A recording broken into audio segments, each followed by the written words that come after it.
in the Northeast. Mm-hmm. And is that where you grew up, or? No, I'm actually a native Milwaukeean. You Yeah, are. born and raised. Probably far north. I went I'm a product of the Lutheran school system. Okay. So I went to St. Peter Emmanuel and went through all the way to Milwaukee Lutheran High School. Wow. But at 17, and I'm talking like 3 weeks after graduation, I was like, I'm out of here. My stuff was packed. You can ask my mother. My stuff was packed before graduation. I was like, bye, Wisconsin. I'm never going to see you again. It was great knowing you. Like, all my stuff was gone. Any evidence that I ever lived in my parents' house was gone. It was just done. So yeah, I moved out east and went to undergrad at Howard University in DC. Okay. And DC has my heart. So shout out to all the people in DC who are listening. And I spent a lot of time there. Still, I'm very connected to what's going on there. And then went to Delaware. Yeah. With the question mark, right. Delaware, which I didn't even know had a university until I went there. And Newark. So it's the big campus is in Newark, even though Wilmington's the big city in Delaware. And you have Delaware that's like the same metropolitan size as a state as Milwaukee. So like Oh yeah, right. So very small. very, very small. So yeah, I was there for a couple of years and got my master's, and as the ancestors would have it, I had to come back here, which was against my will, but I am But here. here you are. I am here now, and I totally understand now that it was intentional and gotten so much from being here. There's a lot of work you can do here, I'm sure. So many people remind me of that. Like, oh, but there's so much work, and that's not always what I'm looking for. Right, but right. Well, some joy too. How long have you been back for? I came back in 2011. Okay. So this is year 5. I just was reflecting on what 5 years back here has meant for someone who left at 17 and was like, no, never coming back here. I definitely feel connected to the space in a way I never have before. I never felt like truly connected to Milwaukee in the ways that I do now. But I also still understand why I left. Yeah. Completely aware of the social conditions that kind of created a need for me to go elsewhere and and see what else happens in the world. Right. So yeah. And I think that's true for everyone. I grew up in a rural town in Florida, is where I'm from. And I, too, not as fast and as probably thoroughly as you left, but I tried. I tried my best and lived out west for a little while. Lived in the Northeast and then, ended up here in the Midwest because of job situations. But as well, when I go back, it's like I'm glad I left, and at some point maybe I'll live there again, but not yet. Not till I just need to like sit on the beach and be warm and that sort of thing. But I'll go live there for you. yeah, thanks.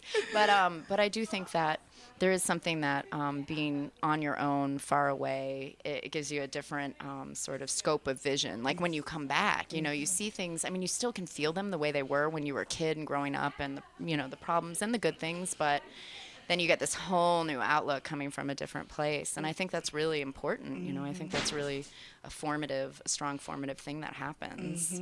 Yeah, I definitely agree. I think that so much of my understanding of the world came from being from this place and then having a chance to compare it to something else. And I just, like, when I talk to young people, I do a lot of youth work. I'm always like, you have to go so you appreciate what this is. Right.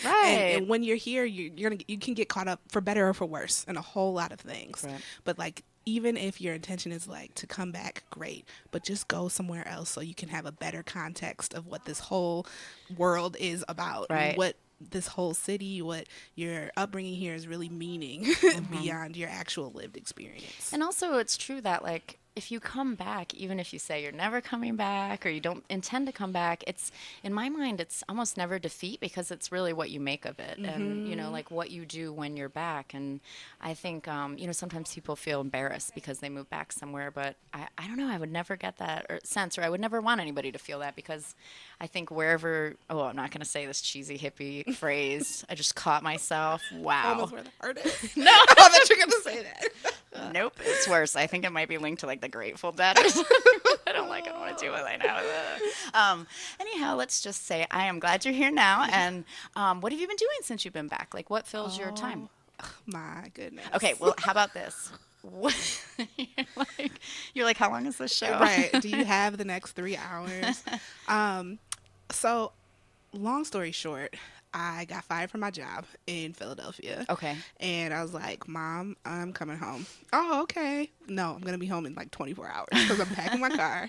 As you can see, I make very big, rash decisions very quickly. Um, so I came back and I had no experience or background in education, like teaching, that sort of thing.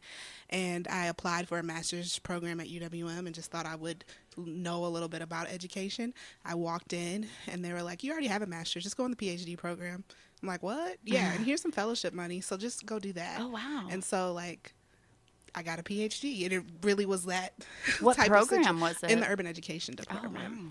Yeah, and so that's been like the main reason why I've been, I was going to say stuck, but not stuck, but tied to the city. And since then, I've just got a chance to learn so much, one, about myself, two, about the city, and three, just about like purpose and what does it mean to actually do work. And so not this, like I go to my job where I have my career, but like we have some things to deal with as human beings. And how are we engaging one another to actually do that work? And what can we learn from each other and about ourselves in doing that work? And so, um, if I'm going down this timeline, when I first got here, I was immersed in school and I didn't know anybody. Some, sidetrack going through. And did you move right back? Did you move to Milwaukee? Moved right back to to Milwaukee.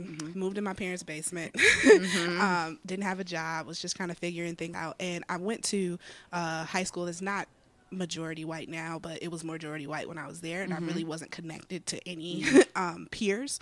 And so I had one friend, hey Akosua, and we connected, and I just like started trying to meet people. Yeah. Like, hey, there's an event going on where black people are at. I'm like, okay, I'm gonna go there. Yeah. Kind of see what's going on, especially after being like in DC, way exposed to all kind of things happening. And I was like, let me immerse myself here. And so one of the first really large projects I got involved in was ABE. Okay. And working, I saw a campaign of a friend, Ian Bettle, who had run, and he had like an Africa medallion on, and I was like, who is this man who's running for political office with an Africa medallion? I need to find out more. And so we became really close, built a really close friendship, and built a network of people who are really just invested in talking about what does it mean to engage this critical question of race in the city, like in tangible ways, not just in it's different now because we have a Black Lives Matter conversation. We did it Right, at that time. right. So, but we formed a group, and we had a community study group that met every other week. We had a radio show here at River West Radio. We had a food justice program. We had a Buy Black program, and it was like an amazing time. And is this all under the umbrella of ABE? Yes, all black everything. Okay, great. I was going to say for our listeners, yep. Yes, all black everything, and it was phenomenal. Like, Yeah. it was phenomenal. And I don't think anyone who was a part of anything that was going on that year can't say it doesn't have impact on what they're doing right now. Like, Wow. it's just, it was a beautiful network to be a part of. And I think it's even more beautiful to know that people still connect and resonate with what that means. You'll still see people, check in at the black-owned gas station and like say ABE, or I'm at this black-owned restaurant, ABE. And so, we're studying, I'm reading this, all black everything. And I just really always humbled by that first, that like, wow, people really cared about that, or it really had an effect on them. And two, just really inspired that people took from that. Like, it was a seed, and people like took their branch and planted a new tree elsewhere. And I think that's like the most beautiful thing of that whole movement. And also, I think significant that it would happen anywhere, but especially in Milwaukee. Yeah, So, yeah. And I remember telling my friends back east, like, yo, we got this big, amazing thing happening. And then they're like, in Milwaukee? Are you sure? There's black people? That's people's favorite thing. There's black people in Milwaukee? I'm like, yeah, there's plenty of us. Not just me and my mom. But, right. yeah. So that was a couple years ago. Since then, trying to graduate has been a really big focus. I got really involved in the cooperative community here in River West, working with the public house and the co-op, and been a part of a new cooperative in the area too. It's a consulting group, black-owned cooperative. Oh, here Yeah. in the neighborhood? Mhm. Oh, wow. I guess it's not River well- West, but in the east side. Okay. Yeah. So, and yeah, that's been amazing to just talk about the politics Yeah. involved in cooperative development, and like what does it mean to still have this black-owned and operated thing at the forefront. And just, the overall conversation of value of cooperatives, particularly in this area. I'm Right. definitely a river wester. Yeah. And I was sitting, before I got on the show, I'm sitting out here just saying everything River West has happened to me. I'm drinking coffee. Somebody gave me a flower. Somebody else gave me a blow pop. It was just, you saw somebody, it was Yeah. just like Yeah. that whole thing. But so yeah, I've just been really involved in that. And then one of the reasons that Kelly and I have to talk about this, because this is why Kelly wanted me to talk. But my research was with a professor who was at UWM but now is at UIC Okay. about boys and men of color, in particular Milwaukee's response to President Obama's "My Brother's Keeper" campaign. And so we worked almost the last 2 years on what that response would look like for the city, and our research has been around this idea of like, how do we make sure that we uphold, uplift, and protect the dignity of Black males as we're trying to move this race conversation forward.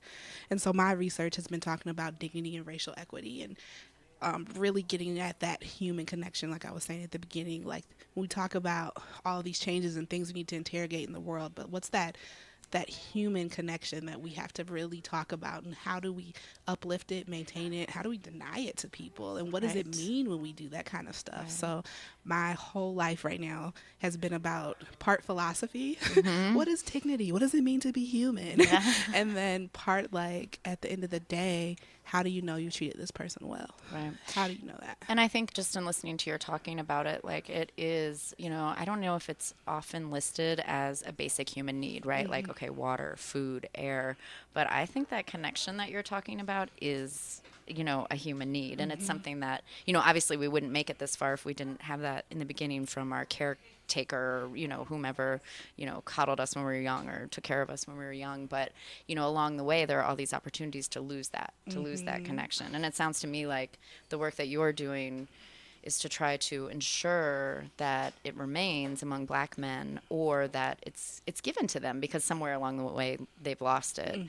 And so this, just to step back a second, this professor that you're working with, he was here when you started, and then he went to UIC. Yes. Okay. He still lives in Milwaukee, Okay. but he's a professor at UIC now. Okay.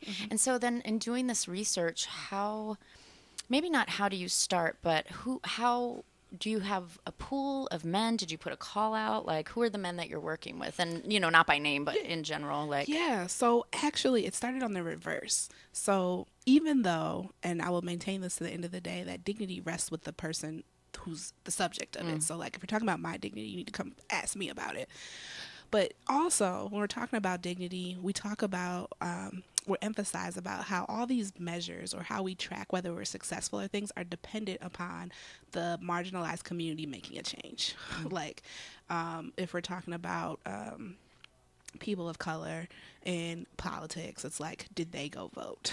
Or did they, create a representative? Or have they began taking these job opportunities, instead of looking at the institutions Right, that right. that are actually in charge of that? So my research actually was working with those organizations and institutions who either claim to be doing racial equity work, or have a significant Black male population in their target audience, or are in communities or neighborhoods that are mostly Black men, and saying, well, what are you doing to make sure that you're protecting, respecting, protecting, and fulfilling the dignity of the Black men that are going through your program? And it was boys and men of color, so we talked about stuff that was happening all across the city. And I hate to say that, but that's what it means, right? If I'm talking about different communities of color in Milwaukee, I'm talking about different neighborhoods in the city. Right. And so that was interrogating, our larger community-based nonprofits. That was engaging foundations. That was engaging the areas of the work that are investing in these communities, or actually making their livings off of these communities, and saying, well, how do you know that you're maintaining dignity in this process? What makes you confident that you are? What evidence do you have? What were the answers and the evidence like? Like, what did you find? I think it was interesting because dignity, we didn't start out with dignity. We started out with the successful organizations who didn't really have a language for what they were doing. They were like, I can see it in them. They walk different. They talk different. And then we were like, oh, dignity. Yeah. That's what they're talking about. And so when we came back with it, the comments that I get most often from organizations is how personal it is.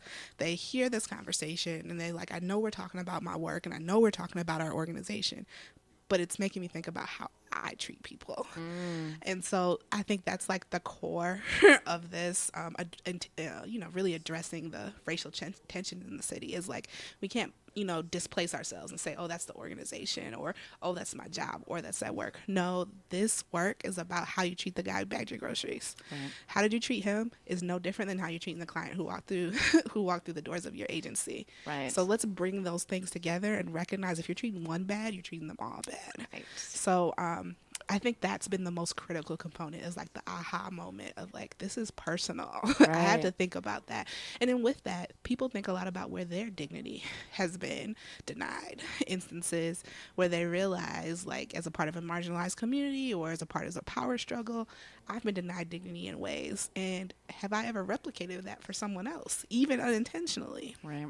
Um, so yeah, the recognition of who a person is becomes like the core part of it. And it's like, how do I relate to this conversation? Am I a perpetrator?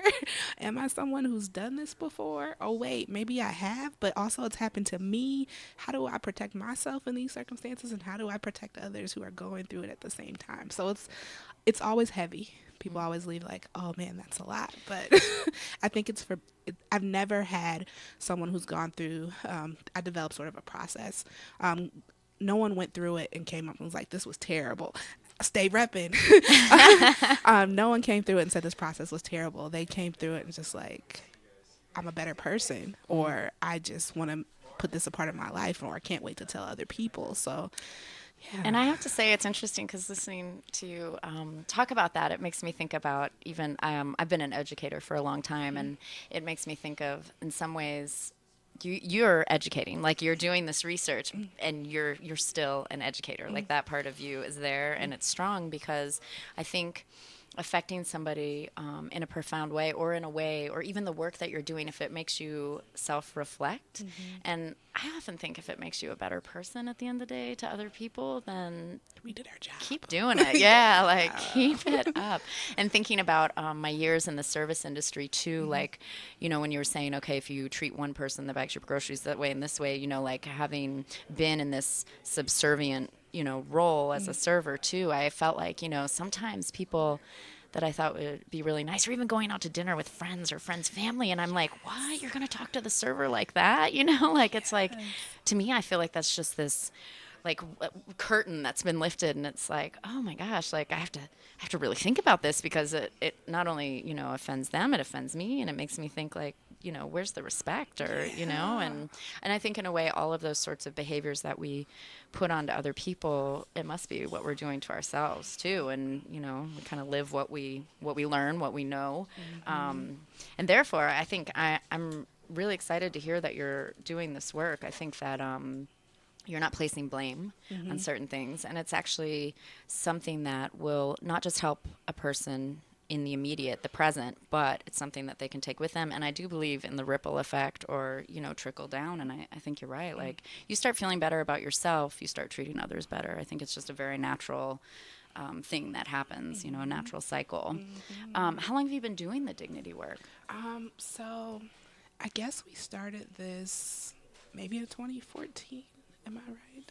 This is 2016. So yeah, I would say this has been about 2 years. Okay. That it's been that, and I think it took about a year into it before we started using that language of dignity. And since then, it's just been a part.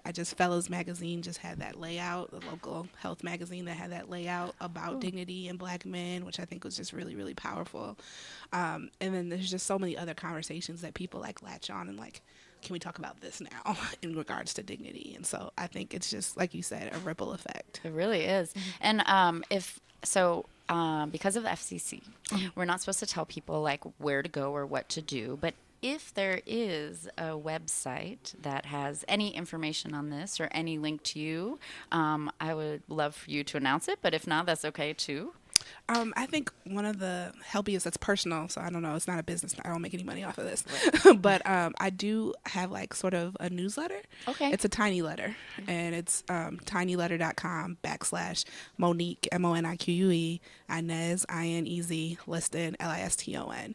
And I share kind of dignity work. That's Okay. what I talk about it. So there are examples of like this dignity conversation at play in real time, either in news or in history, that we should just think about people either.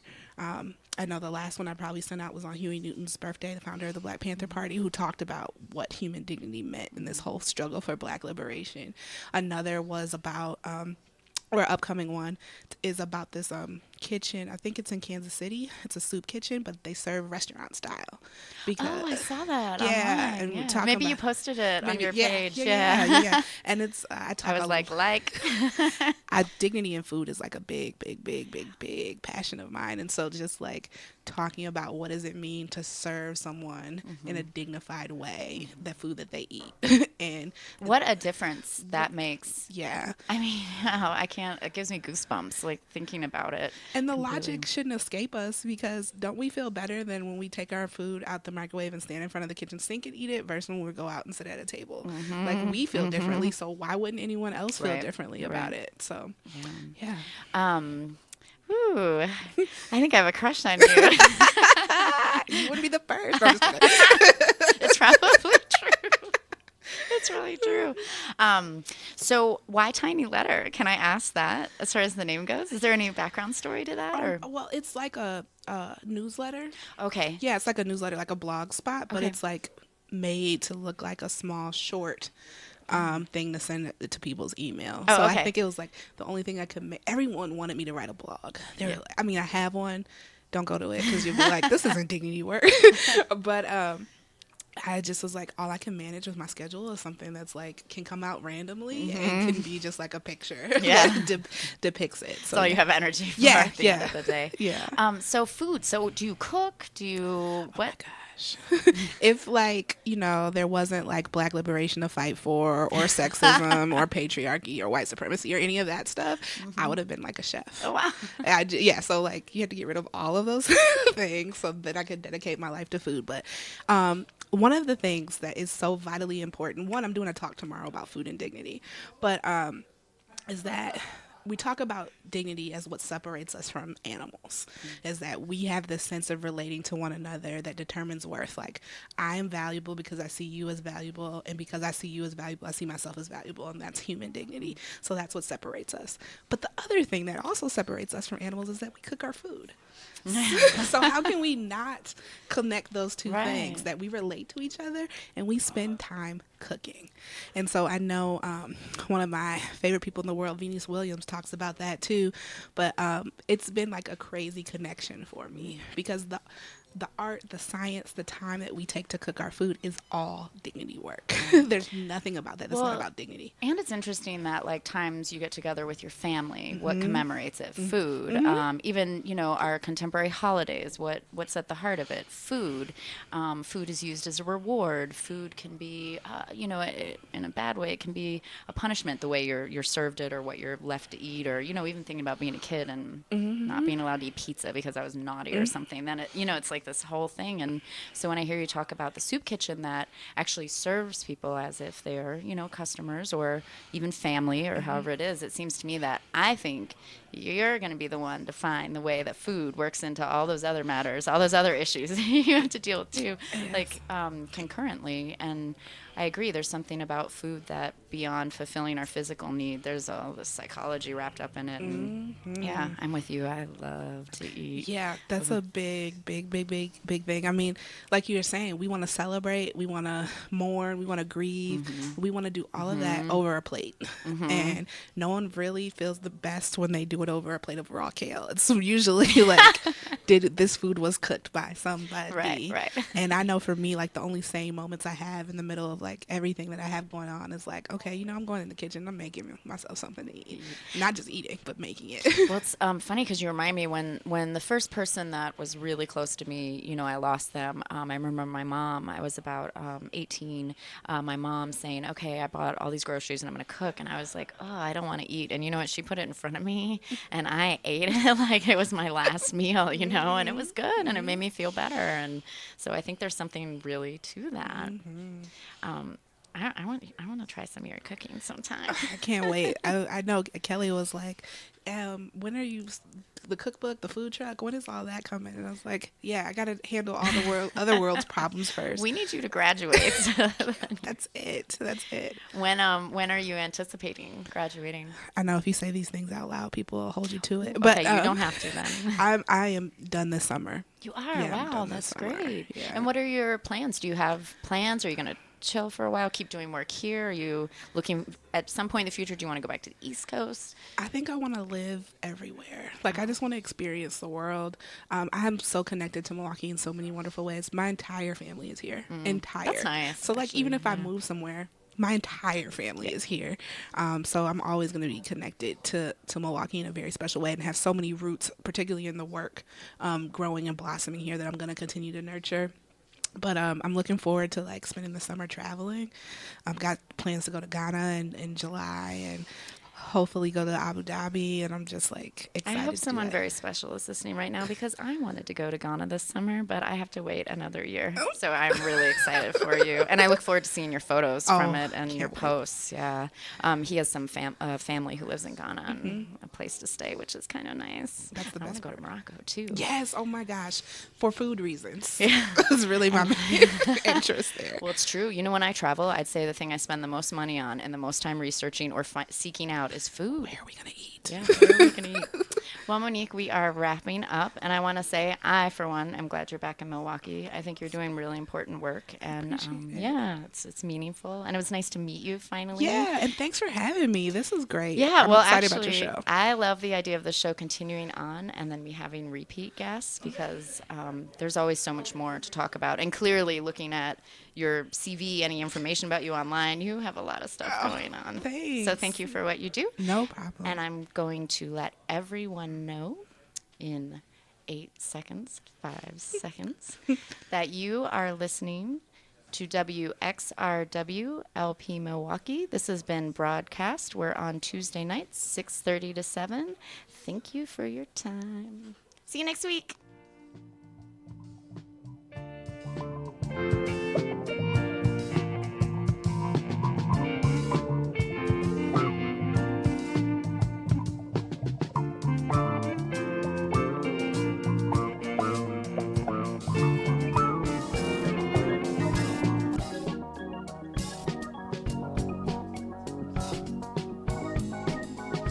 And remember, there's a 2-second delay.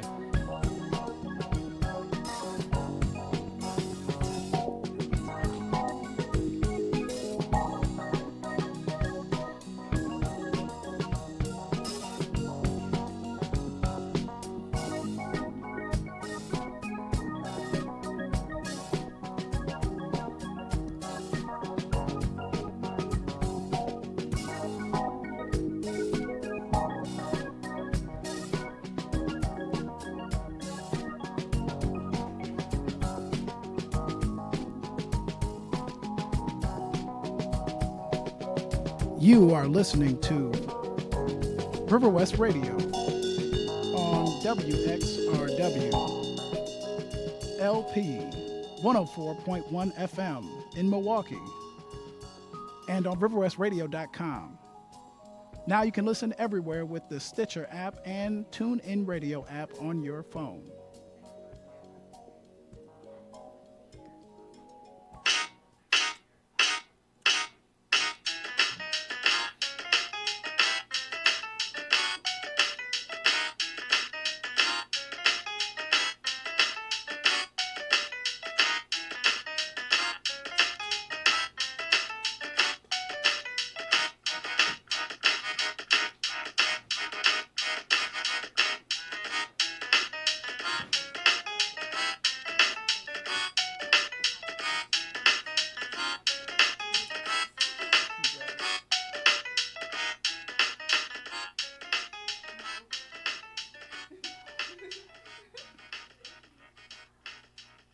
Welcome to episode 2 of State Reppin'. I am State Representative David Bowen, and we are back in the studio. State Rep is kicking off. I got my co-host. Absolutely. State Representative Jonathan Brostoff. Happy to be back, and thanks for all the great responses we got. Awesome. We have, last week was awesome. Mm-hmm. First off, we just have to thank Sarah Noble again. Absolutely. For being so dynamic, and just the broader community for keeping up with what we are talking about and the purpose of this show, in making sure that you are in tune with state business and government. And not too often do you get a chance to hear that directly. And seeing my other colleague walk out the door, Monique Liston, she was just in the last River West radio show. And that's the purpose of State Repping. Yep. So we are here to do it one more time, and it's good to be on River West Radio.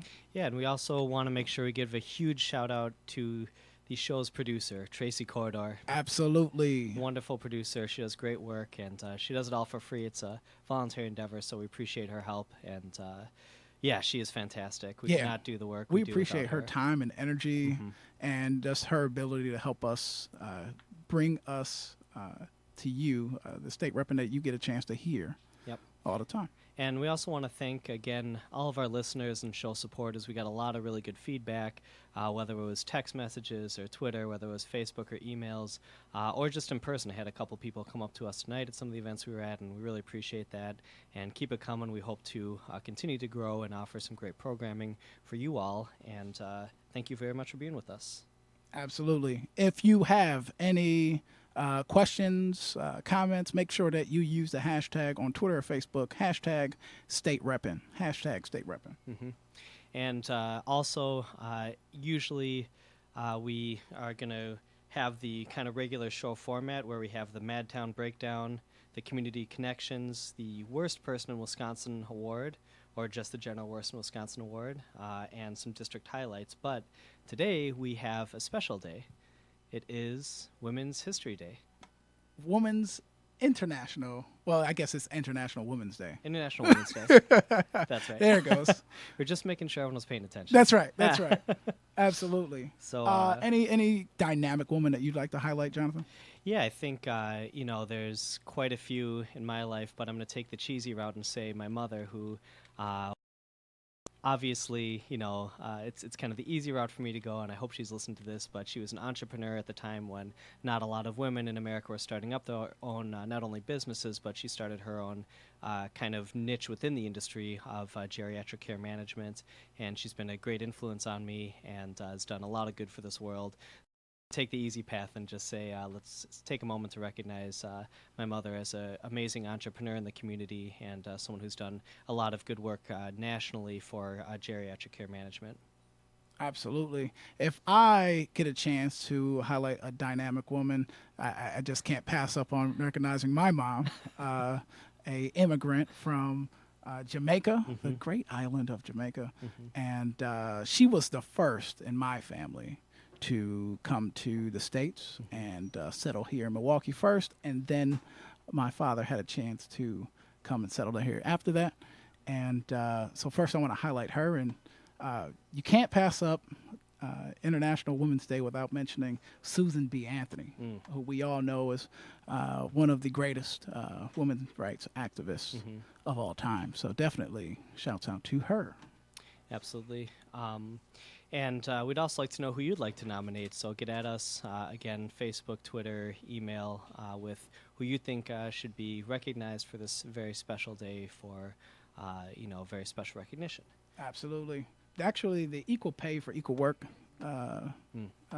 tagline comes from Susan B. Anthony, right? So that's kind of cool. There you go. It's one of her quotes. I did not know that. And we get a chance to always have a dynamic guest on the show, so we have a really important guest here with us today, and we just can't wait to bring them to you. But right before we do that, we are going to go into the Madtown Breakdown. That's right. We give you kind of a little bit of what's happening legislatively, what we're working on, and what we'd like to see, and anything else happening. So why don't you take it away, David? Yeah, I think one of the interesting things that I've had a chance to work on has been looking at how the state makes its decisions around education. And in this last budget, I would just say that we did a horrible job in really looking at the needs in education, and we made some decisions without even having reasons for them. And in the last budget that we weren't able to change, the state made the decision to end the Chapter 220 program after this school year. And that is the historic civil rights school integration program that the state of Wisconsin was sued to make sure that they did. And I know some civil rights leaders that worked on making sure that schools were integrated. And the fact that we are not going to move forward, continuing the Chapter 220 program, and so that students in the city of Milwaukee and that were in the MPS system have access to the surrounding school districts as well, kind of troubles me. I mean, in 2016, we do know that there are some huge disparities among our families to have access to great quality education. And I think having the first original choice program, which enabled families to have access to public options first, all of a sudden it's on the chopping block and done away with. And now the only option is to force families to into the private voucher system. And I have a problem with that. I think having a public option is a good thing. Absolutely. And it's also, I mean, ending the 220 these days is a huge slap in the face. As you said, it comes from a civil rights background, but Milwaukee's issues of segregation and of the racial disparity, kind of general sentiment that haunts us as a community is still very prevalent to this day. And instead of continuing to work on that, instead of saying this is an issue that we should address and that these racial issues persist, and Milwaukee, unfortunately, is getting a lot of recognition, a lot of nefarious recognition nationally and internationally for it, we're not going to work on that at all. We're going to end this civil rights based program and decide that, we're just going to push kind of an alternative right-wing agenda that's unaccountable and that statistically hasn't borne out to be successful. And that's, unfortunately, one of the states of education. So, good point. Yeah. And I'll quickly just highlight one of the bills that we are dreading, and hopefully that it does not pass. It's on the decision table now in the Senate, is the zombie property bill. And this is being pushed by those on the Republican side. It passed our side in the Assembly, unfortunately, and now it's been amended and it's going back to the Senate. And this is a bill that would allow, I guess, the banks to sit on a property instead of being forced because of a court decision to make sure that those entities are selling those properties right away in our neighborhoods. Right. So it's not just sitting there.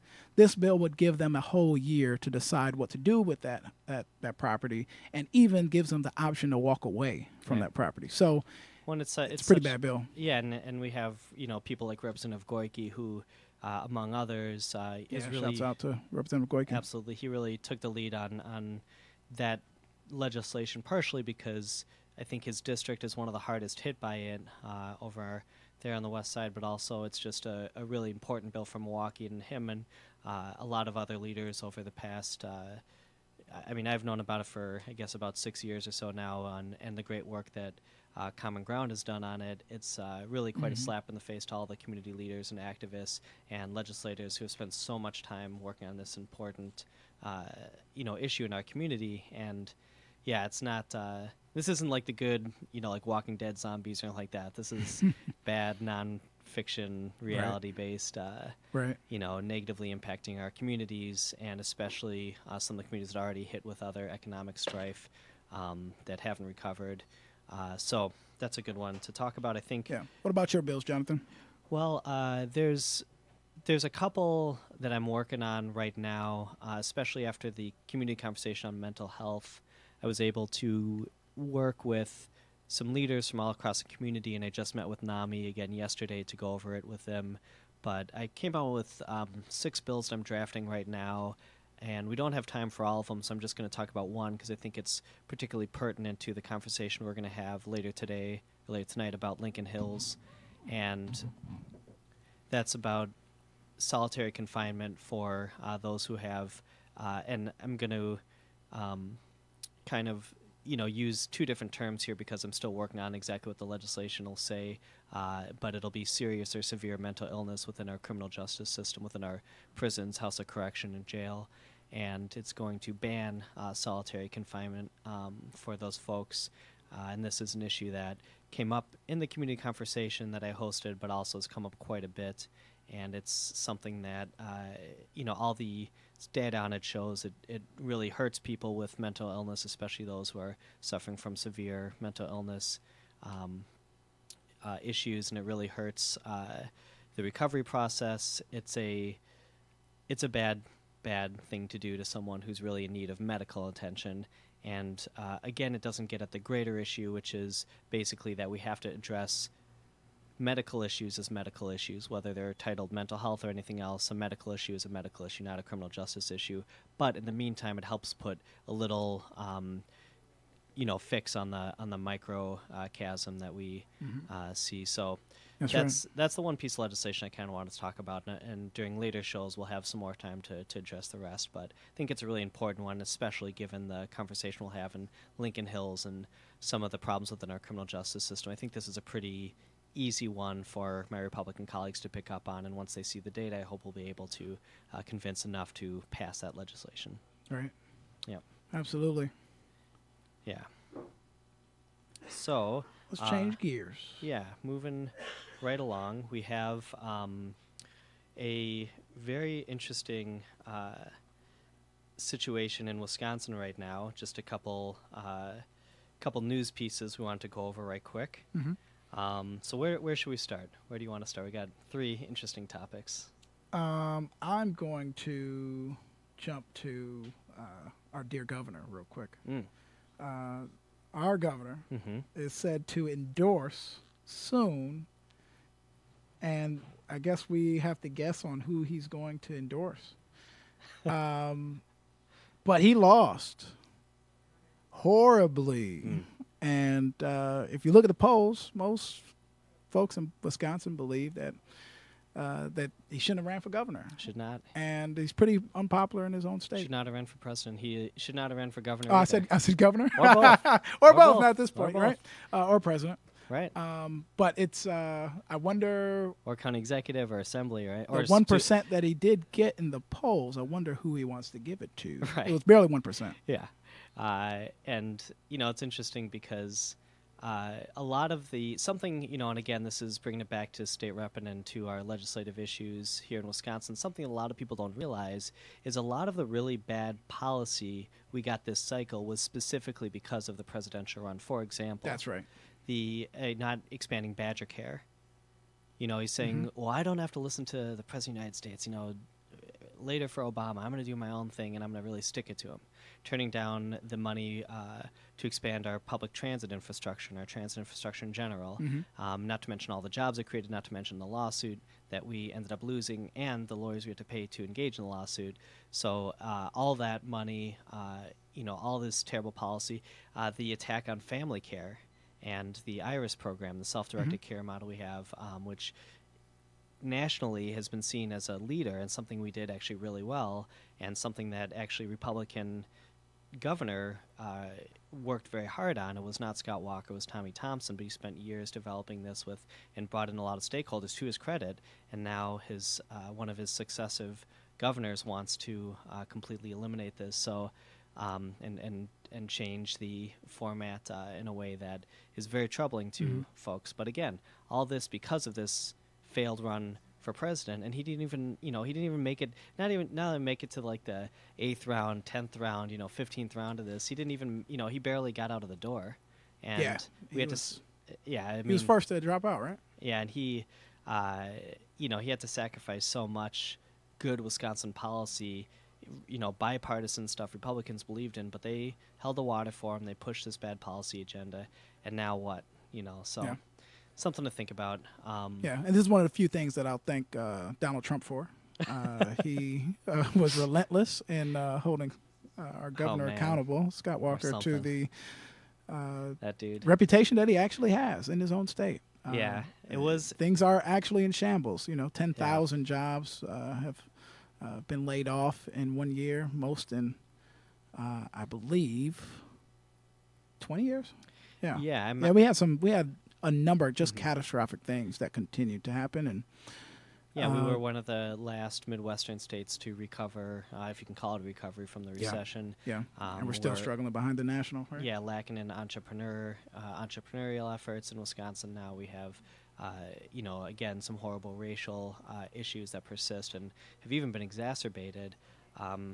So, moving on, we have a couple other topics to talk about, and given what the timing looks like, I think we might only have time for one more. Let's do one more, and then we can get to our next segment. Okay, so we have some very special listeners. We want to give a shout out who are listening right now, who got at us on their social media and everything else. So welcome, media trackers. We appreciate your attention. We're glad that we got. Thanks for helping to make us popular. Yeah, we're glad we got on your radar, and it's got to be doing something right if we're getting called out by media trackers. So thank you very much. And we look forward to continuing the relationship with you. What do they call him? The liberal Mark Belling or something like that. Whatever we're being titled as. But well, you know what? It's interesting, and I'll just say real quick that I remember when I first got elected to the county, and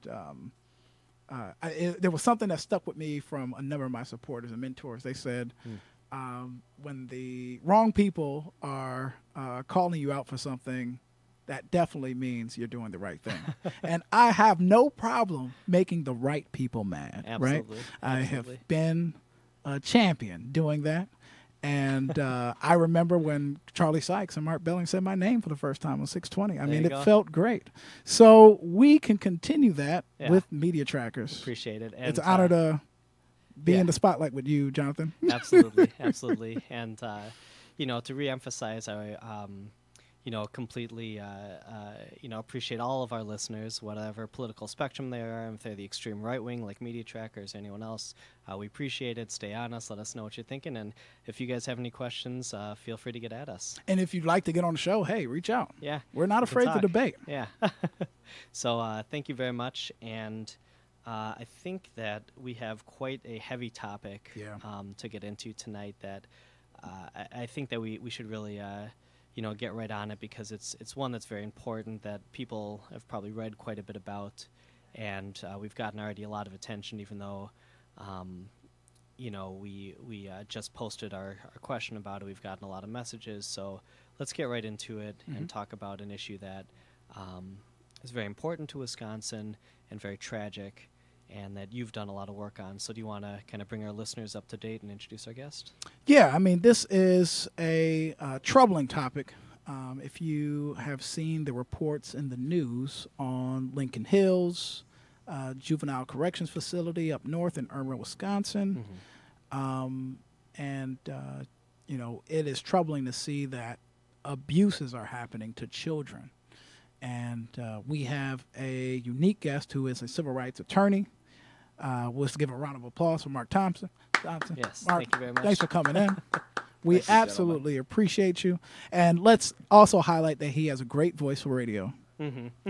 So, well, we'll find out. There you go. And we want to allow you to talk about just your intro in being a civil rights attorney in Milwaukee, and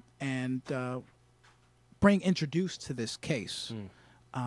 That clearly there are some things that contribute to the mishandling of complaints from children who have been abused sexually, physically, in a juvenile facility, staff who have been understaffed, undersupported, put in situations wrongly, and then also, we've seen some suppression of reports and suppression of the truth, encouraging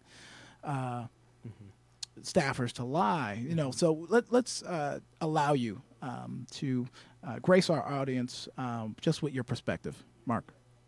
Well, thank you, gentlemen.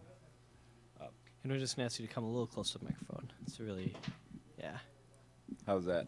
good. Perfect. That's better. Yep. Perfect. All right. Just before we get into that, let's talk briefly about my background. Yeah. First of Please. all, I'm an East Sider, so thank you very much for letting me be part of my own neighborhood. Absolutely. But thanks for allowing us to. Yeah. And it's sort of been a quarter century of doing civil rights in Milwaukee. I was a steel worker in Indiana and was laid off back in 1984. I had to start my life over and moved to Milwaukee. And I've been living here since 1984. I went to Marquette Law School. Okay.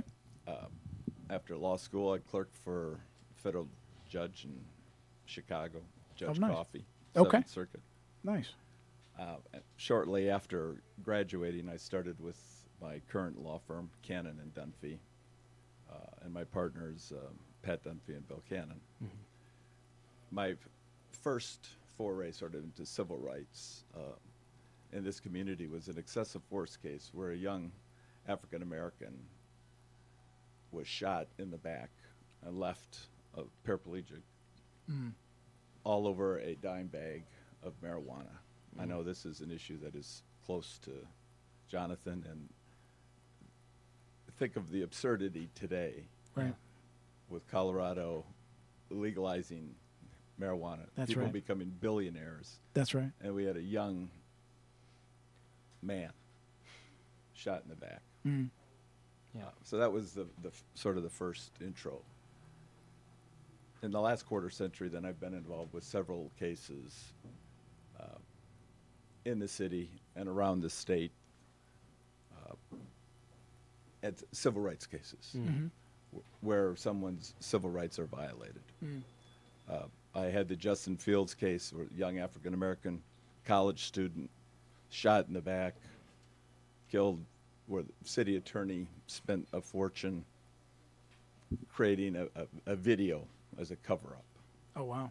What year was that? It's probably it's been over about 6-7 years. I'm sorry I don't remember the No, date. it's all right. Yeah. You got us in the right range, right? Yeah.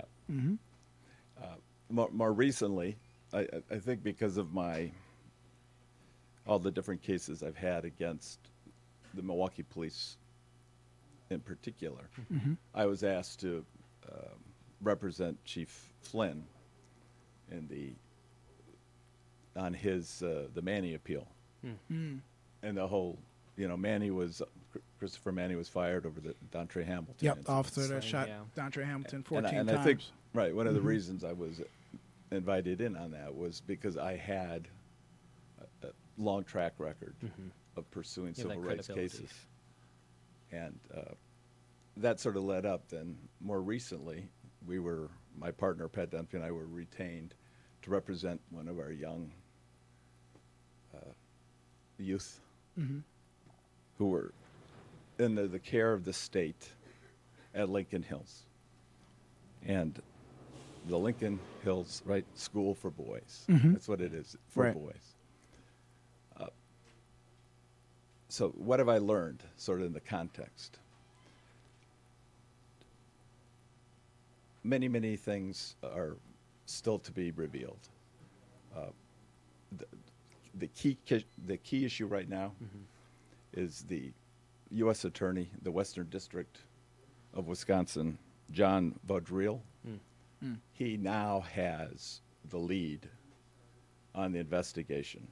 So we have the feds that are taking the first shot. They're going to determine whether there are criminal charges to be brought and also whether there are civil charges to be brought.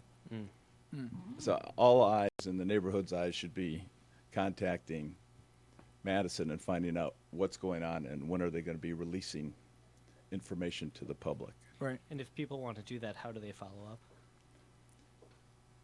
Well, people can contact the U.S. Attorney, make Freedom of Information requests. Okay. But right now, while there's a criminal investigation, the information is relatively limited. So, I mean, part of that is being on the radio and asking anybody out there listening, what do you know? And if you know something, call me. Call my number, 262-796-3703, and help me find out what's going on. And can we get that Gotcha. number one more One more time? time. We'll also put in the show notes, but 262-796-3703. thank you. Gotcha. You know, part of this whole issue is we have youth in juvenile facilities, and all the proceedings are confidential. So you have this whole story that is all under a shield of confidentiality because of their youth. And is it possible to let the listeners know kind of a general overview for anyone who is not familiar with the Lincoln Hill story? Yep. Let me start with a letter that was written by Judge Cruel out of Racine County. It's dated February 10th, 2012. It is to Governor Walker, just touching on. Dear Governor Walker, I'm sure reading the attached memo will shock you as much as it shocked me. Almost 50 years in the legal system, and I have seen and heard a lot, so I am not naive as to what prison is all about. But the indifference in this sordid tale is absolutely inexcusable. I'll be thinking long and hard before sending another youth to that place. Respectfully, Richard Cruel, Circuit Court Judge. Wow. Now, I think what's really significant about this, because it sort of gives us the historical context. This was a letter from a judge to the governor of Wisconsin identifying an outrageous incident of sexual assault. Yeah. Since this letter in 2012, there have been numerous sexual assaults, numerous uses of excessive force, with many people in the Walker administration knowing all about this. And let me just tell you a little the context. You know, our chief judge here in Milwaukee, Maxine White, she sort of did a summary too. We had 170 kids there. Most of these kids are African American. There is one, from what I know, one African American guard or On staff. on staff. One staffer. One staffer. Yep. Yep. And these are students that are from, you said 170 of our kids, Right. so Milwaukee from Milwaukee County. County. Exactly. Gotcha. So what did we do? We sent all these children to a facility that was understaffed, primarily all white, with no training. The cottages referred to the suburbs and the ghetto. The N word was used daily by staff, By staff to students. Unbelievable. to our youth. So what we have here is not only a history of abuse, sexual assault, excessive force, but it is in this racially charged atmosphere. Yeah, environment. Yeah. And when Maxine White said we shouldn't be sending our kids there, she was absolutely correct. Right. So the question now is going to unfold. What did Governor Walker do? Actually do. Right. He had a secretary, Ed Wall.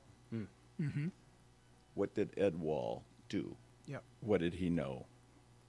Paul Westerhouse, the superintendent, who was copied on that letter I just read from the judge, he was the superintendent of Lincoln Hills. He knew personally what was going on in 2012. He was promoted to the head of juvenile corrections. Unbelievable. Wow. Right? And John Arruda, Yep. became the superintendent. Now they've all said, oh, they retired, but the whole issue is, were they fired? What did they know? Right. And it is going to be up to the community Yeah. to watch each phase of this to make sure that first the feds identify and obtain all the relevant information, Wow. that those charged with crimes are convicted, and then those with civil remedies are taken care of. So that's sort of the overall view. And just to be clear, this didn't happen in 1864 or 1910. This just happened. This is happening modern day, modern era. It sounds like something from a bygone era, but this just happened. Well,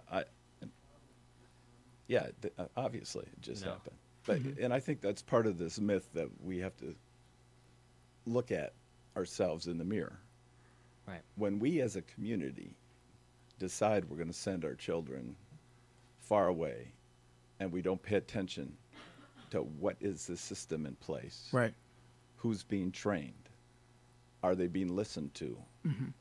Yeah, I mean, frankly, how do we as a community figure out how did we allow this to happen for Right. 3 years? Right. I mean, it's clearly the Walker administration that was responsible. Right. But, you know, I get to vote for you, Jonathan. Right. And, Right. you know, we all share in this. Right. I'm a Absolutely. voter. I'm a taxpayer. What was I doing to make sure that this wasn't going on? Right. Right. This goes to the question, right? The judge said it, indifference. How indifferent is Milwaukee County? How indifferent is white Milwaukee County? Okay, what are we going to do to address this? Okay, because it's not only just figuring out what happened and finding out justice for those that were abused at Lincoln Hills. The question now becomes, what are we going to do going forward? Right. Right. Right? We have all these children. Are we going to find the facilities to provide for these folks? Right. Are we going to provide them the educational and the remediation that they need, as opposed to, I mean, essentially they were sent up into a segregated facility and abused. Right. Right. In Right. a racially charged situation with no family near them, no one around, no opportunity for reprieve. And what's interesting about the decision when the state made the change of closing the facilities at the lower end of the state, right? Ethan Allen, Correct. the girls' facility in, I think, Racine. They closed those facilities, purposefully leaving one facility open up north, right? Right. Lincoln Hills for the boys and Copper Lake for Copper the Lake girls. for the girls. Yeah, and there were suicides at Copper Lake, attempts. I mean, we Wow. have children who now have brain injury because of the failure to provide care. This Right. touches on, you know, what Jonathan was talking about, mental health. Yeah. What are we going to be doing? Yeah. So yeah, this show all we can do is do an intro. This is what's going on. Read the papers. Go online. Figure out who the players were. Yep. Stay in touch. Make open records requests to your county governments, to the federal government. Find out what's going on. And if you're out there listening and you have access to information or witnesses, let people know. Right. And even one of the things that I saw in the media was a staffer, one of the only, I think we talked about the only African American staffers, when he wanted to actually report Right. the truth, he was suppressed from doing that, and then fired and let go from his job when he wanted to make sure Expose. and expose the wrongdoing that was happening and have them corrected. They fought back against him. Yeah. Right. They retaliated. So what we don't know as we sit here, how much of that went on. Right. And I think it's a good thing that the feds have the first shot at it. Why is that good? You know, if you have the State Department of Justice Investigating themselves. do the first investigation, they sort of have a conflict of interest right at the outset. Right. Because every wrongdoing that they find out is a case that they proved up that there was civil rights violated. Right. And so that they'll have to pay. They'll Yep. have to pay these families and these children, you know, fair compensation Yeah. for their losses. And so it's very important that we don't have that type of conflict, you know, tainting the investigation. Wow. Okay. And again, you know, this is a situation that it's in some ways almost too terrible to believe, because it almost sounds like it's straight out of a movie or something like that. And I think that as people are listening to this, you know, you kind of hit it right on the mark, and your idea is so helpful that if anyone knows anyone, if anyone is in contact with anyone, if anyone you know, knows anyone that can find anyone who can get some useful information, it really is incumbent upon the community to help in any way that we can. And we really appreciate you for coming on here and letting people know that. But also, as I said, if people want to follow up, we'll have your number in the show notes, as well as an email address to contact you at. And we really just implore everyone listening to reach out and help in any way they can.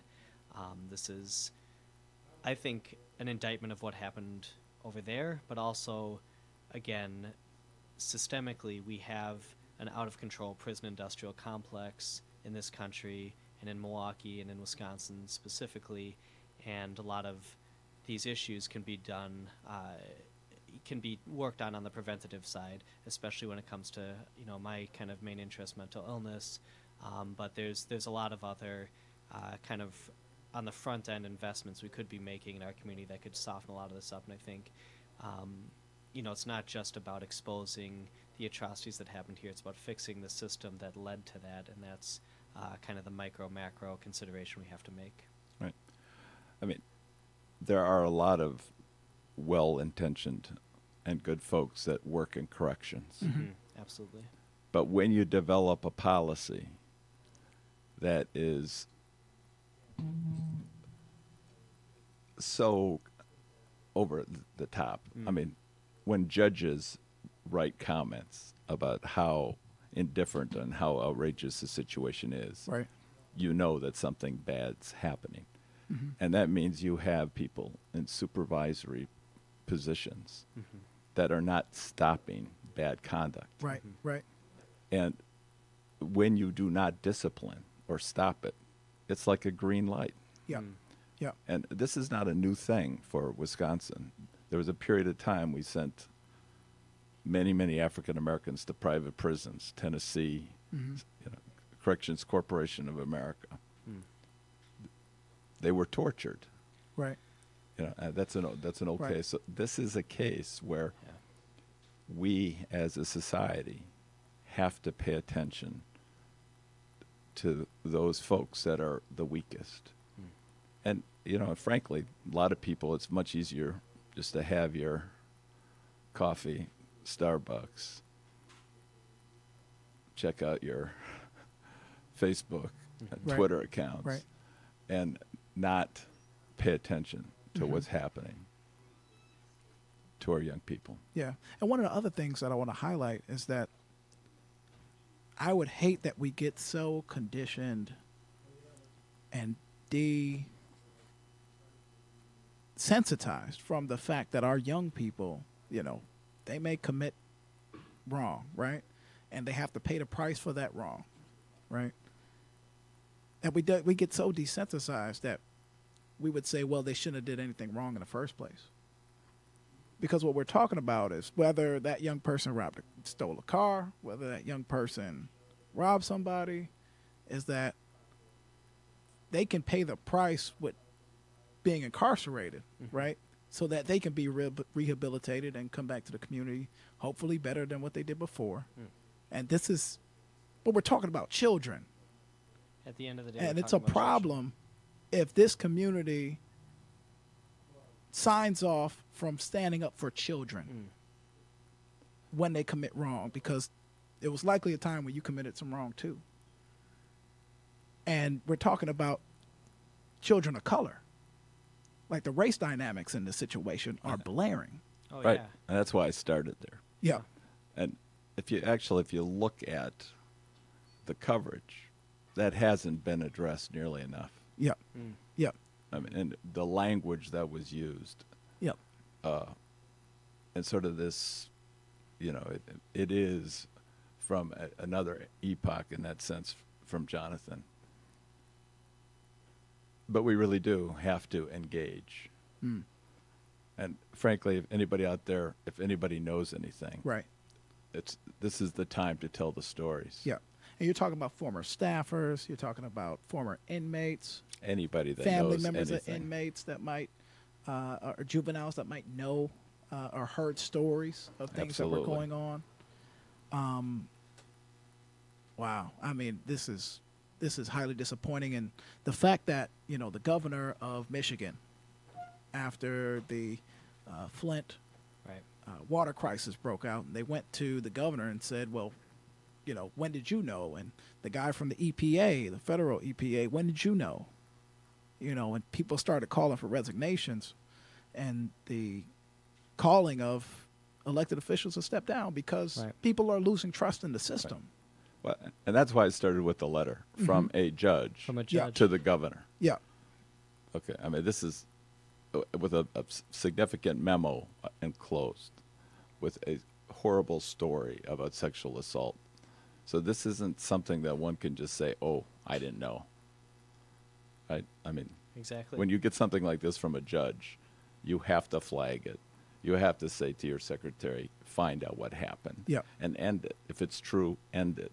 Absolutely. And it shouldn't be now 2.5 years later, or 2 years, almost 3 years later, Yeah. where the feds are cleaning up the mess.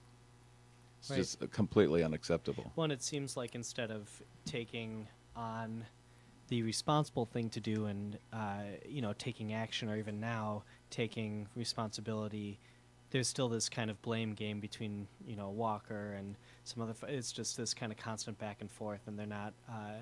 Even now, even after the information is out there, it looks like they're still kind of just trying to completely escape any responsibility. Sure. And this is the party that says that they're the party of personal responsibility. Personal responsibility Right. and reform. Hear that a lot. That's right. Hear And that a reform. lot. Personal responsibility and reform. That's true. And 3 years with notice after notice after notice. Unbelievable. You do nothing. This stuff, yeah, it's it's galling to think that this is still happening. It's 2016, and it's literally in the paper this week. It's just unbelievable. The thing is, these are the kinds of things that you have to pay attention to Right. every day. Yeah. Right. Otherwise, we just go back there. Yep. Yeah. And I mean, the example, I have colleagues that I serve with on the corrections committee for the state assembly. And we've asked for meetings. We've asked for cooperation from the administration Yep. to meet with the community, to share information. Yep. And there's only so much that you can just take without having a reply, a response from those who should be on top of making this situation better. And the fact that, when there is wrong and it looks like you covered up the wrong, Right. that's the part that really hurts. Right. Because how do you expect folks who pay into a system Right. where their tax dollars go to pay for abusing children, what are they expected to feel when you call yourself the reformers and Right. those who are here to fix government, and you've actually allowed government to fall apart, to be mishandled, Right. not to be trusted with that entity? And it's more than that. We have young people that were seriously hurt. Yeah. Oh yeah. psychologically and Yep. physically. Yep. The state will ultimately have to pay them. Absolutely. Those are my tax dollars. Mm-hmm. Okay, I Right. shouldn't have Yeah. to be paying that. Yep. Absolutely. Right. Yep. I mean, state employees should not be violating people's civil Yeah. rights. They're making it worse for these young people to be rehabilitated. Well, and, in every aspect of where it's making fun of or targeting people with mental illness, the racial epithets, every aspect to it. It's just completely sickening, and of course, the kind of more, fiscal responsibility side, or how much we're gonna have to, pay to make it right. I mean, every part of it stinks, but just the moral. The moral miscarriage, the injustice here is just unbelievable. And, quite frankly, someone who's worked in, homeless shelters, especially youth shelters, for so many years, and, seen a lot of youth who have had varying degrees of troubles and varying degrees of situations going on. It's such an easy thing to demonize and to otherize and to just, it's kind of out of sight, out of mind. It's not in Milwaukee. This is out in Lincoln Hills. This is way far away, this and that. But, quite frankly... It's not far away. This is our state, Right. Jonathan. Right. No, I just, I think that, I was kind of alluding to the point you're making that, this isn't happening at the Starbucks or the Collectivo down the street. It's not, maybe these aren't your friends on your Facebook feed. It's not exactly in your direct line of vision, but it's very easy to kind of otherize folks who are going through this. So I just think that a little more empathy, a little more understanding, and as David said, these are children. We're talking about children here, and being able to put everything into context, it just makes it so much more sickening. So, And I would just say it's the issue of moving young people 3-4 hours away from home. yeah. Like I can understand why it's harder to pay attention. Mm-hmm. It's Right. harder to pay attention to what's going on that Yep. far. It's kind of like out of sight, out of mind, Exactly. right? And when you can't stay on top of what those young people are dealing with Right. daily, Right. checking in with them, Right. having an eye on the system. We're Yep. Milwaukee legislators, Yep. right? And we have to make calls, travel, Yep. look at reports. Yep. But even on the committee, on the corrections committee, we couldn't even bring this up as an item. Right. They don't even want to talk about it. Right. I think the fact that you use your second show to talk about it is a really credit to the two of you, and I thank you very much for letting me share some thoughts with you. Well, we appreciate it. And, again, I just want to make, we made two already, but one last call to action for anyone who is out there that can help in any way and bring some more information to light and help correct this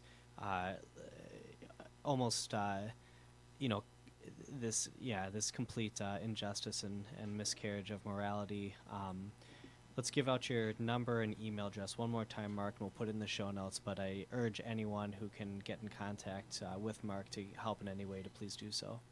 Thank you much. Some of her language, because Yeah. it's that bad. Actually, when I heard this story, I was like, oh, okay, she said some stuff. And then I actually heard it, and I was like, whoa. No, that's not right. No, that's not right. Yeah, Judges can't say stuff like that. people in general should People. not be saying stuff And then, like that. think about it. The word judge, you have the ability in our society to judge somebody, and you have these comments. Right. Appalling. Go ahead and read some. Well, from the Marquette Tribune 2/28/92, we have Rebecca Bradley saying, heterosexual sex is very healthy in a loving marital relationship. Homosexual sex, however, kills. She goes